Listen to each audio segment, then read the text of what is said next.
Good morning, people! Welcome to another episode of Labas Tayo! So, ngayon nandito tayo sa UP Diliman para makita kung saan tayo dadalhin ng not 1, not 2, but 350 pesos para mabusog ang ating tummy. So, tara, explore tayo!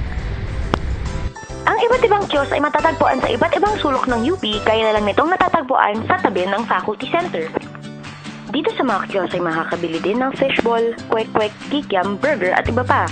Dahil sa dami ng pagpipilian, di nakakasawang pumalik-balik dito.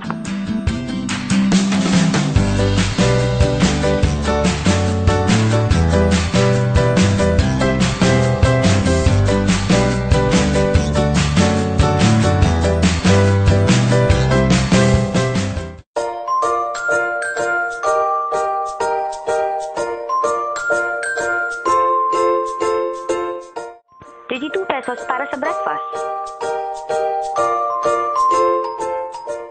So, ato, sino mga kadalasan na customers mo dito? Mga estudyante, saka yung mga teacher, mga professor. Ano na mga bumibentang pagkain sa kanila dito?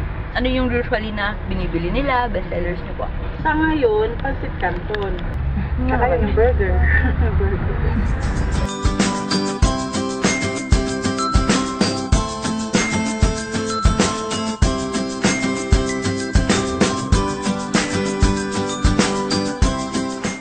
Ay matatagpuan sa Fernandez Street sa gitna ng Palma Hall at Palma Hall Annex.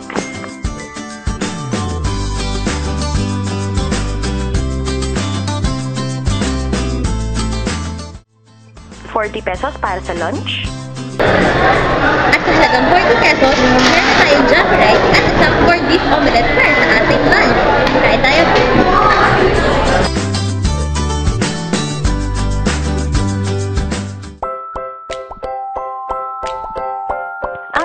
Lari ay matatagpuan sa E. Maguerrero Street, corner Magsaysay Avenue sa tapat ng International Center.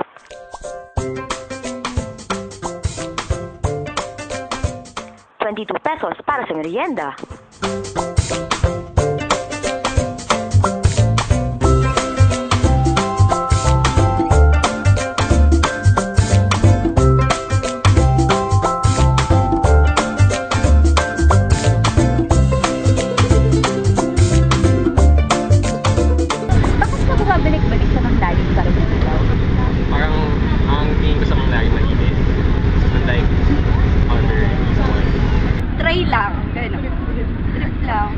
Masarap.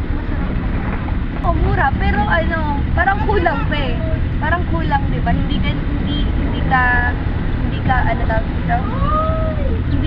ka pa solve sa isang parang kulang pa ng... Hello guys! Para naman sa isang hapunan na sigurado swak na swak sa budget at masarap. Nandito tayo ngayon sa James Udong Bahay. Tara, pasok tayo!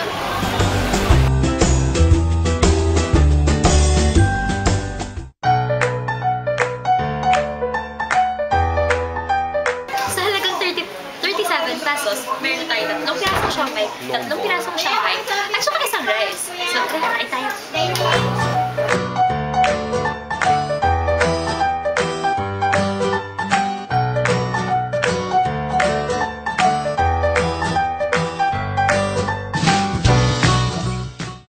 Hello! Hi! So, ba't ka dito kumakain? Kasi malapit lang, tapos affordable na. From breakfast to dinner, nakagastos tayo ng 131 pesos sa ating budget na 150 pesos. Sa sukli nating 19 pesos, may pamasahe pa tayo.